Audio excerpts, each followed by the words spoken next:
Ooh, mister. Oh, the dinghy. I almost missed it. Ooh.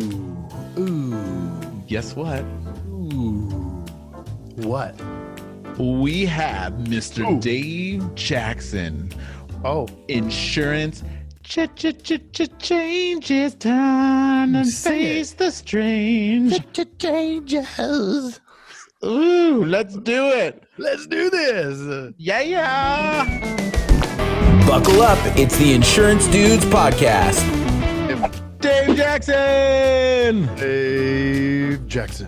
I didn't even know it was on. How are you guys? How's it going? You're so serious looking in that camera. You caught me off guard. Sorry. That's what we tried to do. Sorry, that's the end of that. Seriousness. All right, and it's been a great show. Thanks for How you doing? Well, Dave. Welcome. Good, man. How are you guys? Welcome to the Dudes. Good. Yeah, man. Finally. Yeah. The Dudes. Finally, I have arrived. Real quick question that we're starting to ask everybody. What was the first concert you ever went to, Dave? Doobie Brothers. Nice. Yeah. Oh, that's a good one. 77 in Iowa City, Iowa. I'm from Iowa. I went to school in Iowa City, Hawkeyes. And on campus. Yep. On campus. It's not there anymore. They had an old arena called the Field House. And that's where they would hold some concerts, and the Doobies were there, yeah. Wow. Was it semi like outdoors? No, it was like a basketball arena where they played, the basketball team played. I lived right across the street from it. And then right after that, like, I don't know, weeks, Beach Boys, so that'll show you my age. Beach Boys, Doobies, Journey. I saw Journey in one of their like first 10 concerts. I got to ask something about the Beach Boys. Brian Wilson. Did Brian Wilson have the sand under the piano for his feet to be in while he was playing? Yes, he did. He did? Yep, that was his thing. It was his thing. He had to have the sand. Otherwise, it was a weird thing, but that was his thing. On stage, man, that's what he did. He brought in a little brought in sand. So I don't know where he got it from Iowa, but not a lot of real sand around. Maybe his handler, there was like a sand handler. Guaranteed. Must have been. Yep, must have been. Where's my sand guy? Yep. We got to get the sand guy from the Beach Boys on here. I have sand. A stage roadie with sand. That's a true story. That's so good. Yeah. Oh. What about you guys? You don't have those in your first concert repertoire, but who do you have? Mine Craig, was General first. Public, 80s band. I don't know if you remember General Public. I remember them, but Fullerton, didn't see them. California. Okay. I always preface mine with I was raised by a single mom, so mine was Paula Abdul. Nice. Paula rocked In the 80s, yeah. Did you go with your mom? I did. Oh, definitely, yeah. Yeah. That was right up Him her and all his alley. buddies had the. Second was Michael Jackson, so that was good. I would have loved to have seen him in person. Dude, I never did. Yeah, he's an unbelievable entertainer, but yeah. I never did get to see him. I could have gone to Dodger Stadium when he played at Dodger Stadium, and I didn't. Oh, Missed the. oh, you'd be talking about it today. What tour? Well, I think that was. I don't know. It was wasn't it Thriller? Thriller? When he was at. It Maybe. was where he had the shirt flying in back of him. Oh, I don't remember that. I'm old enough to remember it, but I don't remember that. That's the problem. You get so old, you don't remember past. you're not that old. I'm pretty old. I'm almost nearing retirement. I am nearing retirement. That's nice. Yeah.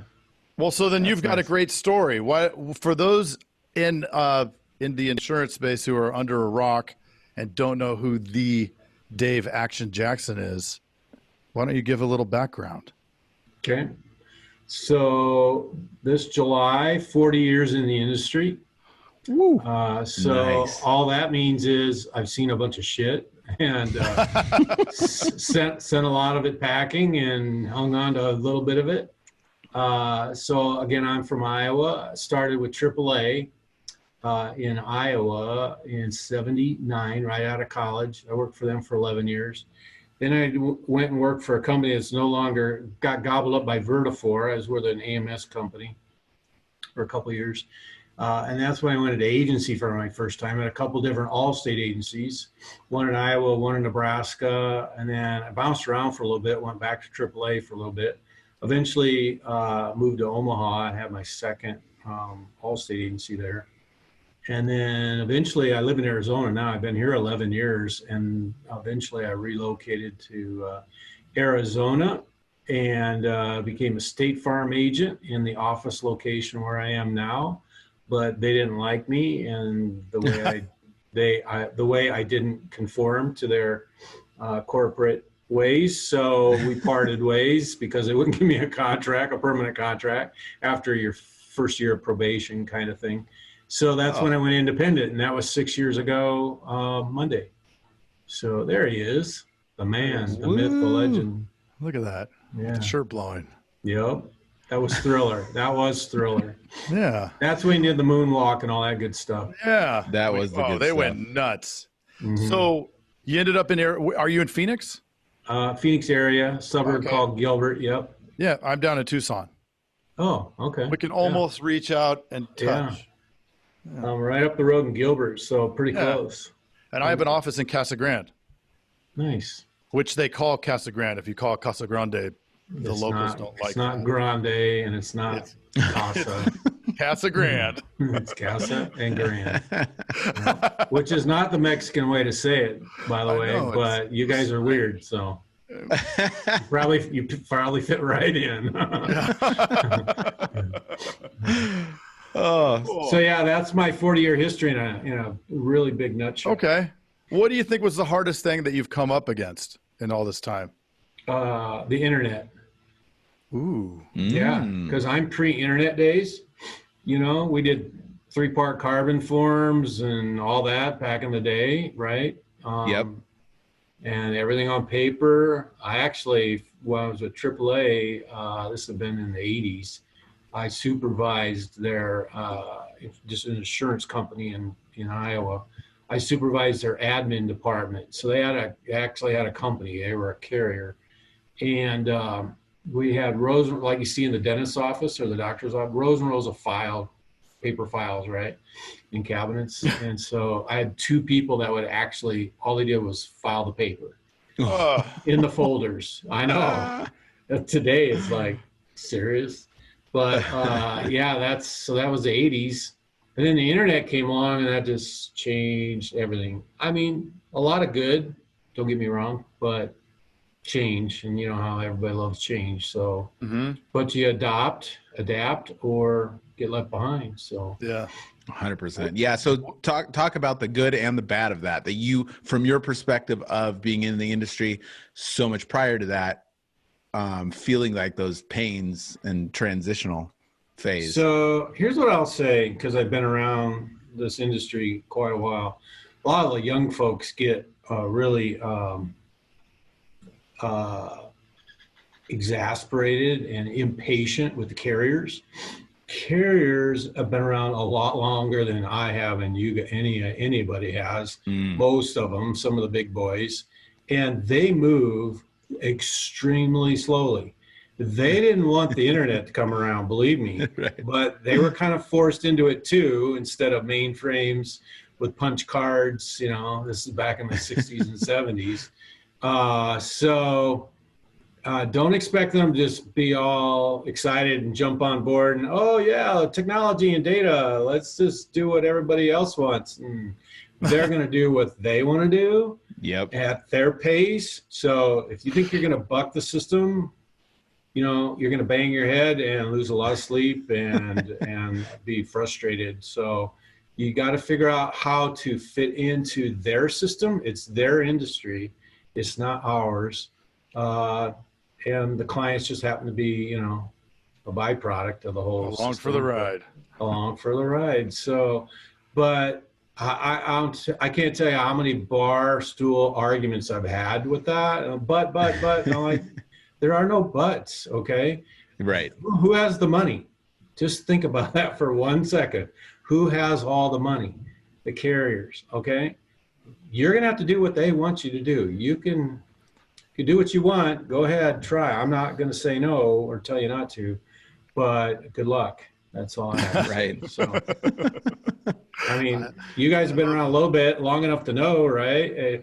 But there are some that just don't want to give up. And I just, you know what? There are tons of industries out there. Go find one that suits you if this doesn't work for you. That's all. Yeah. In this world, they're the law. And they are. You know what happens when you fight the law. Yeah. I mean, every industry the same way. Look at technology. Who rocks? Google, Apple, Facebook now, and all those guys. So the ones that have the money, I think it's been that way since Adam and Eve. So this isn't anything big or new, but a lot of people just bang their head trying to buck the system, which is, don't get me wrong, Steve Jobs at Apple, he did things different. I give him credit. And if you do things different and you're lucky enough and have enough resources and enough good people with you, you can make change happen, which we all need. But in the insurance industry, it's probably one of the more conservative industries of all work types. So you got even bigger challenge, versus even technology. Because technology is ripe for change every other day, right? It changes at the speed of light. Insurance doesn't change that much. We still sell insurance policies, the original standard fire policy from 1953. It's still sold. How many years ago is that? 70 years? So did I lose you guys? No, we're here. Oh, okay, good. My cord just got caught. So anyway, enough of my philosophical. Yes. No, it's good. Why do you think that it is so slow to move? Contracts, once they're proven, right? Because they've been proven in courts of law for how many years? 100 years plus. Once they're proven, you can't just come out with a whole set of new language and say, okay, we're changing up things. They're not going to do that. They know what's been proven legally, because what insurance policies are legal contracts. They always have been. So that's the number one reason is history has proven them to be in the insurance carrier's favor. They're not going to give that up. Right. Makes sense. Won't. They flat out won't.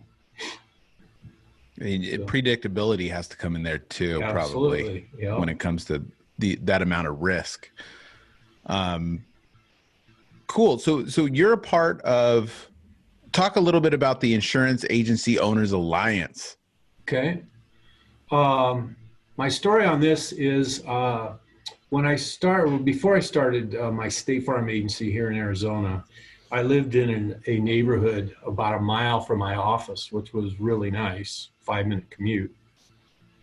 But our neighborhood was a newer, growing neighborhood, and still had not, when I moved in, I'd been there, built a new house and lived there 3 years, and I don't think I knew 2 neighbors.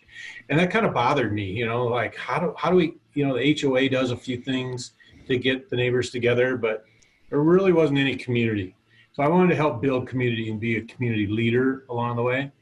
And so I turned to Facebook and created a Facebook group, got a couple of moms to help me add some members, and this group in 3 years just went bonkers. It was very popular. And I didn't mention insurance ever, not once, but I added value. I partnered with a realtor. We did monthly donut deliveries, and we did lots of good stuff. And I became, I will say one thing, I became the HOA rules expert, because most people have no clue what they sign when they buy their house, and because they have an HOA, and it comes with a set of rules, right? And so they don't know how it works. And so I became very knowledgeable on our neighborhood's HOA rules. So I became the go-to guy, the answer guy for anything HOA related. And so I gained some respect as a business person and a community leader that way. And I did a whole bunch of other things. Those are just a couple examples, but never along the way ever mentioned insurance. Well, it got out that I was in insurance, And guess what? My agency's just a mile down the street, close by. So had a really good experience with that. So after State Farm, I went independent. I was in another Facebook group. It was mostly Allstate agents. There was a couple thousand people, I think, but it really wasn't a whole lot of value to me because it was mostly Allstaters just passing leads around the country, between themselves. And were they happy or not happy? I didn't really, honestly. So I was an Allstate agent twice. So right before that, so I didn't really listen to them. I didn't have time to hear their gripes. Somebody drugged me into the group, and so I paid a little bit of attention for a short while, and then it's like, this isn't going to help me in any way. So what I did because of that, I said, you know what? There should be a similar forum for independent agents, and not just agents, agency owners, because there would be, on occasion, there would be a topic come up in that group that'd be about producers or staff members or stuff like that, right?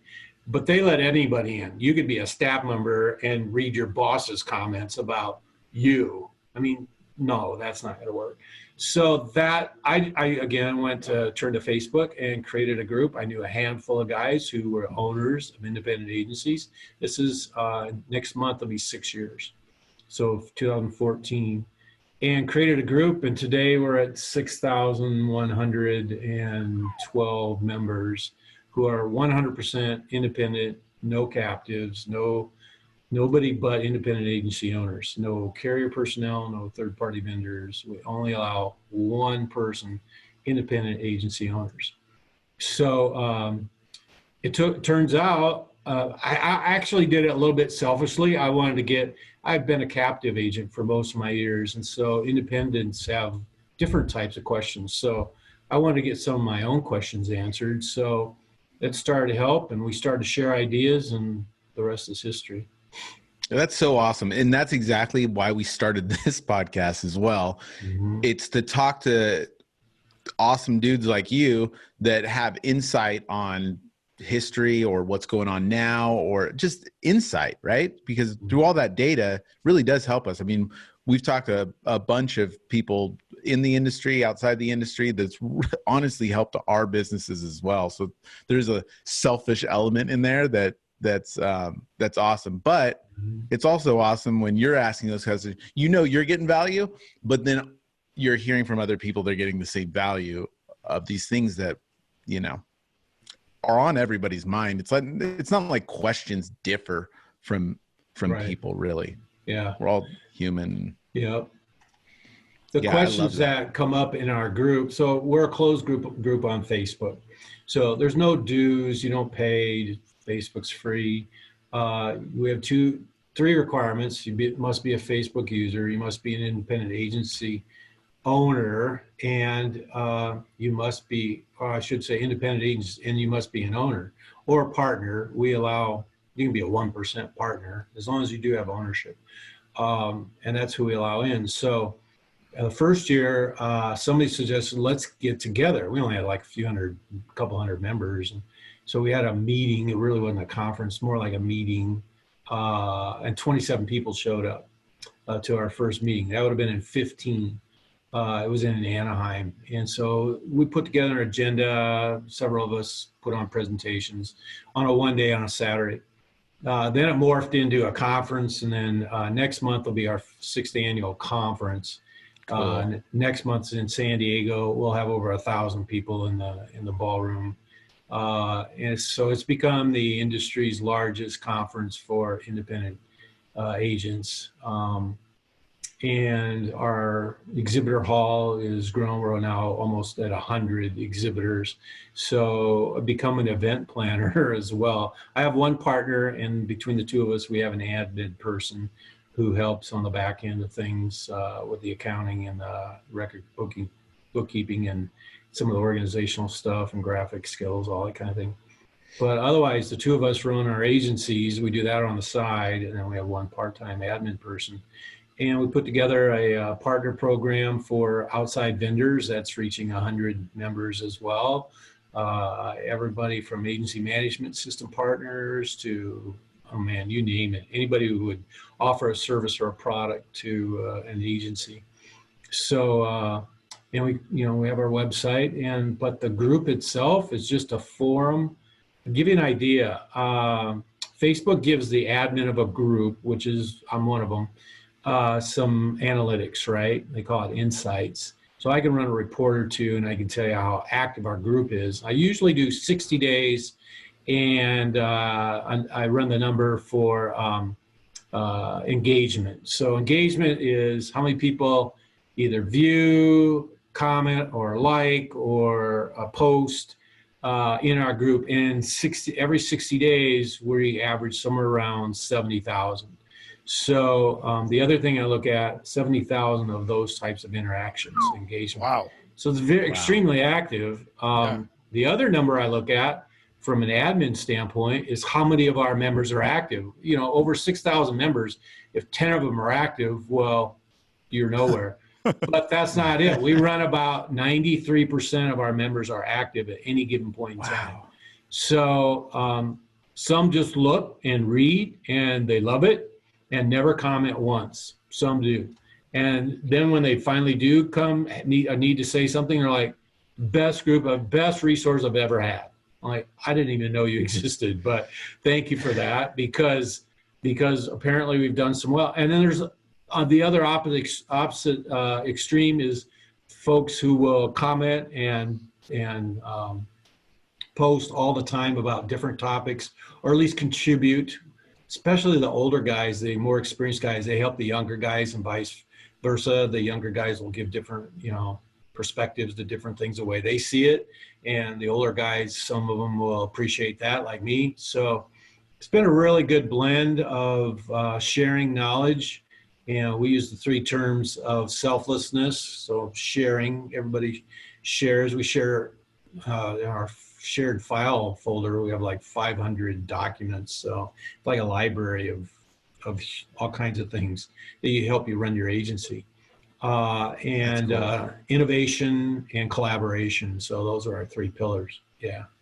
That's so cool. And have you seen that trend kind of change? Like it seemed like, especially in the insurance industry, and it's still prevalent there, where you see agents, they don't want anything behind the curtain. They're not going to show you anything. It's like secret. But like just in general, like it seems like people were a lot more like that 20 years ago. It's like, I'm not going to show you anything. But now we're noticing there is so much, with the internet and everything else, there's so much abundance out there. It's like, if we all help each other out, there's plenty to go around. No question. It seems like those agents that are more helpful are the ones that thrive. Yep. 100% agree. 1,000% agree. And that's one of our other taglines is better together, and that's why we have people sharing files and sharing ways they do things. And because like you said, 20 years ago, it was the captive guy or even the independent down the street from me. We're enemies, right? We don't ever share our secrets. We don't have, we're all trying to secure the biggest piece of the pie we can in terms of business. And we're trying to dispel that and break down those barriers with our group. And we use better together. You're better. And like you said, those that are willing to share and collaborate are exponentially better off by hiding or being, reclusive and not sharing your own or just sharing your knowledge. It doesn't have to be like, pieces of paper, documents, or marketing ideas. It can be just your knowledge and giving advice. I personally, I consult with younger agency owners all the time. I don't charge a penny. And there's a lot of folks making big mistakes when they enter the industry, unfortunately. So I try to help them through that. And sometimes they're too far in, sometimes they're early enough, it caught some of the symptoms and can cure it. So, but the industry needs, the next generation, obviously, we're not going away. Independents are not going away. Captives are not going away. We're not going to the way of the bot, the chat bot, or the AI, and all the rest of that. It's not going to happen. Not during our lifetime. I can't speak for 50 years or 100 years from now, but nowhere in the near future. So there's a lot of fear out there that some people try to push out, but yeah. So anyway, absolutely agree with your comment. I have a question. That's very interesting. What are a few of the pitfalls as you see people coming into the industry? What are the top 2 or 3 things that you hear and what is the advice that you would give? Yep. I actually published this, put together an ebook. I would say top 2, without a doubt. Number 1 is business plan. They just wing it. They don't even have a business plan. I'm like, so I ask them questions. How are you going to do this? How are you going to find customers? Ask people. I don't know. I'm like, seriously, you don't have it down on paper? You got to be kidding me. So that's number 1. No business plan, or what they have is not even usable. So that's easily number 1. Number 2 is a distant second, but number 2 is knowing how to get carrier access. I can't tell you how many calls. I need new carriers. In order to compete, I'm like, you're open for business, right? Yeah. So you didn't think about this before you opened? Like how are you going to get carriers so you can write business? How long have you been open? 60 days, 90 days? So let me ask you this. What carrier appointments do you need? I don't know. I'm like, well, I can tell you how to find out in about 10 minutes. But so I help them get through that exercise. And I'm like, okay, so now you need to go back and do number 1, put your business plan together. So you've got something to talk to your top 3 carrier prospects. So you can show them how you're going to go gain business for them. Because just because you open your doors, unless you got a ton of experience, they don't want to talk to you. And then the third thing is, I will add a third one, and that is of those who join use whatever term you want, aggregator, cluster group, whatever you want to call it, they don't read their contract and don't know what they're getting into. All they know is, I can get carrier access. I need it today. I'll sign on the dotted line. I don't care. And they think it's forever, which we all would like to believe. But then somewhere down the road, I'm not going to pick a date, but somewhere down the road, things change, life happens, and they need to make a change. They either need to sell out, or they want to merge, or, a million things could happen, right? And now there's this clause in this contract they signed that is biting them really bad because they want to exit. And so now they got to lose a bunch of cash. And so that's unfortunate, because there are those groups out there that may not be a good fit, is the best way I can word it, for certain people. And those certain people didn't take the time to read what they were signing before they did. Those are my top 3. It seems like with those top 3, those are 3 things that the captive carriers help you do. They help you with the business plan. They kind of guide you through that stuff. So on the indie side, you don't have that guidance. Do you think that guidance with the captive side in your past, do you think that really prepared you to set up your current agency in the way that you have? Well, with number 1, a business plan, absolutely. You don't get hired as a captive without a business plan. Right. You go in with your first interview with your business plan, and they have told you how to write it. So they're very good that way. So you know what to expect. How much production do I have to have based on the commission rates that I'm going to get paid, with the average premiums that I'm going to see in my area.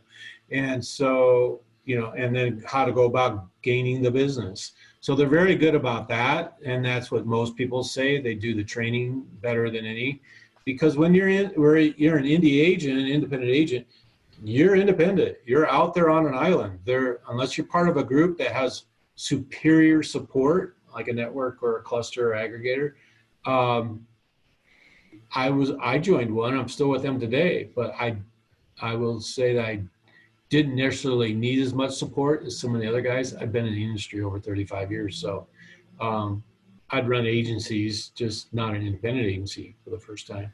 So yeah, the captive's definitely on number one. But when it comes to carrier selection and appointments, you don't have that as a captive. So that's where a lot of them stumble for a good reason. Yeah.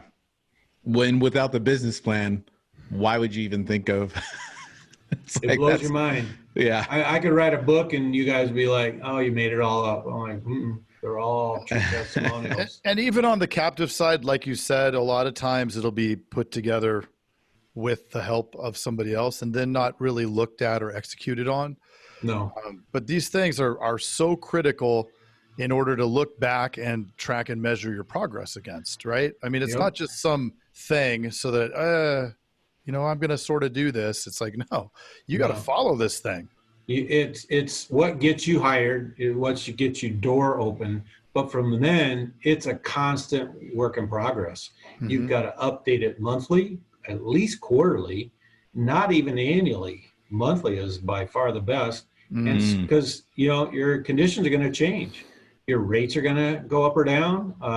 Your policy forms can change. The market can change. What if we have a 9/11 again, and the staff, economy? Yeah. How many factors are there? There's hundreds probably. Yeah. So you just can't account for all that coming your way because change will happen. That's the one constant. So you just got to keep your plan updated, stick to it, adjust it when you need to, and you'll do just fine. Majority who close their doors have not done that. And I think that's an awesome point, is that things are changing. I mean, have you ever seen in the industry where it doesn't change? I mean, it always does change, right? Every industry changes, just in a different way. Ours is no different. So even though it's what I would consider one of the most conservative industries, especially when you refer to carriers, but look at the things we do now where we never did before. We have telematics, on your iPhone, while you're driving, and that wasn't even heard of 5-10 years ago. So yeah, there's always going to be change, and carriers are going to be forced to adapt to a certain extent, slower than maybe in other industries, possibly. But yeah, change is inevitable. I mean, that's just life. What has most made the biggest impact on your career? Who or what? Who or what? Yeah. Wow. Was there a time that was there a time that it really pushed you over that line to take it to the next level? Was there some sort of epiphany that you ever had? Like at some point it was like, wait a minute, if I need to restructure it this way, and then it just kind of took off? Or so I think you probably are thinking more along the lines that I'm going to come up with an answer that's kind of extremely analytical, but it wasn't. It was more emotional for me. I'll probably have tears rolling down my cheeks here in a minute, but it was 11 years ago when my dad passed away. So that was my epiphany. And, at that point I've been in the industry almost 30 years. That's quite a while. But when that happened, I looked at myself and said, not just my career, but my life overall, I need to focus on me and what's right in my relationships in my life and what's right for me and the people in my life, the people I'm surrounded with. And so I kind of took on a new outlook that way because of that event that took place in my life. And we all have those, relational things that come up. But that was a really tough one for me. It really made me search deep and make a decision that I'm gonna see this thing through in terms of my career. And I'm only 3.5 years away from retirement, so I'm closing in on it. So I've started to have those thoughts, right? Okay, what's it going to look like in 3.5 years, and how am I going to transition out? And so I've been working on that for a couple of years, perpetuation plans. So that's cool. Yeah. So it was more of an emotional event for me, not necessarily career only. but it definitely had an impact on my career as well. You know, we Craig and I have actually talked about that before, where it's like, you know, so many agents out there, our job is to take care of other people and other people's families and all this stuff. And we can get wrapped up in it. It can consume most of our days. Some agents, it's their nights as well. But we got to work on ourselves. Like, at some point, you can't just do that forever. At some point, you got to take care of yourself, your family. What are your actual goals as you as a person? I mean, it just can't consume you that much. Yeah. That's a huge point. I thank you for bringing that up, because in IAOA, we have those discussions all the time. I can't tell you how many times mostly newer agents will, you know, 2, 3, 4, 5 years in, will post, I'm burned out. I think, you know, they have to be talked off the ledge. So this is the kind of emotional things that take place in a closed forum on Facebook, believe it or not. And so, you know, I mean, so many people rally to the rescue and say, listen, it's just right around the corner where you're going to see, you know, sunshine. So they help them get to a better place. But, and one of my biggest things of advice when so many people say, I'm only a year in, or a year and a half, or 2 years in, and I'm working 18-hour days. I'm like, you need to stop that. You shouldn't have worked 18-hour days from day one, in my opinion. I've been there and done it. I have regrets on some of those things. I wished I wouldn't have. But all you can think about is putting bread on the table, supporting your family. I get it. I've been there. I was there. I have 2 kids, and, you know, I get it. Believe me, but you just need to be intentional about making time for you and your spouse or family, especially your kids, family members. Just be intentional, you know, make it a date night for you and your wife or significant other. And, Tuesday, Wednesday, Thursday, you can work 18-hour days. Okay, go do it. And you can forward your phone, because you're a one-man show, you know, to your cell phone, so your clients have 24/7 access to you, because you think that's going to be better than the next guy, especially the big house, you know, who's going to make you leave a voicemail or call a carrier on an 800 number or whatever it might be. So make time for yourself. That'd be one of my bits of advice towards the very top, is don't feel like your career defines you, because it should never do that. You need to define yourself first, and then let your career just be a part of you, but not define you 100%. That balance is so important, because especially a lot of us, right? We're entrepreneurs, and we may get really hyper focused on things. I know I certainly has been my experience. I just get focused and in the zone on that and have those 18-hour days. And the one thing, like, you can pull back from the business and it's not going anywhere. It's not going to die. It's going to keep going. Those calls are still going to be there. All the responsibilities are still going to be there. But if you pull back on your personal life, those could go away. That's right. And, so it's just important to take that nod and make sure that you're. So let me ask you a question, because that's another great point. What if a poll was taken among all insurance agents active in the business today, or let's say been active for 5 or 10 years, or at least some kind of veteran status, right? And say, do you have any regrets about how much time you spent with your family early on? How many of them would say absolutely? Probably close to 100%. Yeah, almost every one of them. So don't have regrets. Don't live with regrets. Take some advice from some old frickin' farts that have an idea of what it's been like. Listen, I don't have all the answers. No way. But I can tell you that that's, if not the number one most important thing you need to factor in, it's number 2 or 3. It's right up there. Yeah. It's amazing, like kids. I don't know if you have kids or not, but and Jason's got grandkids, like 18 little ones. Wow, that's awesome. Oh yeah, that's awesome. 18, Jason, nice. Four You've little been busy. Good. Yeah. And I have a daughter at ASU, and then my son's in high school, and it's amazing how quickly they go from running around in diapers to their college. And Yep. just got to slow down and enjoy it. Yeah, and we tell all the young guys that in the industry. And it's no bit different in our industry. In any entrepreneurial type, gig that you're involved in, you want to provide as fast as you can, as much as you can. I absolutely appreciate that. But at some point, you just got to know when to balance it out, because otherwise you will hit burnout. And so then what have you accomplished? So now you're on to the next great thing. But if you really want to do it for the long haul because you love it, because you love helping people, and that's really what you want to do, make time for yourself. You're important too. Yep. 100%. So we went off to the organization, the insurance owners. IAOA is the IAOA. acronym. Mm-hmm. And then the conference. The conference is in San Diego. Yeah. Where can somebody go and find out more and buy tickets?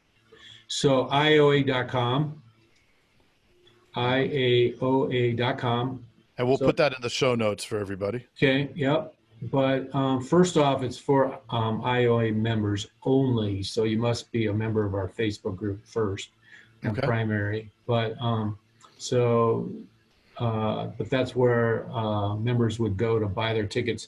Ticket sales have pretty much come to all. We're getting close to 6 weeks out. So there'll be, like I said, over 1,000 in the hall. But we move it around from year to year.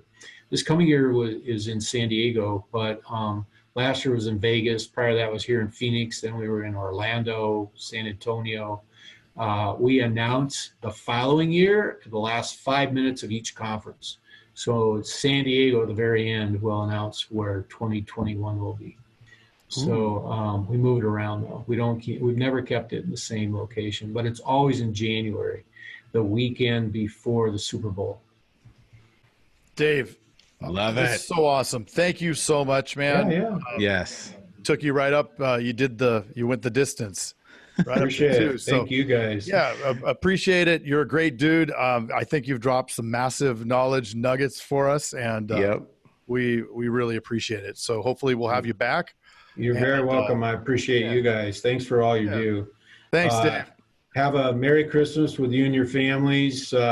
Make the best of the time. Spend time with your families because you won't regret that. Thank you. You so too. much, Appreciate it, guys. Take care. All right. Have a good one. You too. Bye-bye. Thanks, Dave. Hey, you've got to check out the Insurance Dudes Inner Circle coming soon, where you get extended interviews as well as live coffee talks in our private Facebook group. Join the mailing list today at theinsurancedudespodcast.com. Hey, thanks for checking out the Insurance Dudes. Hey, please subscribe. We got some really great stuff coming out.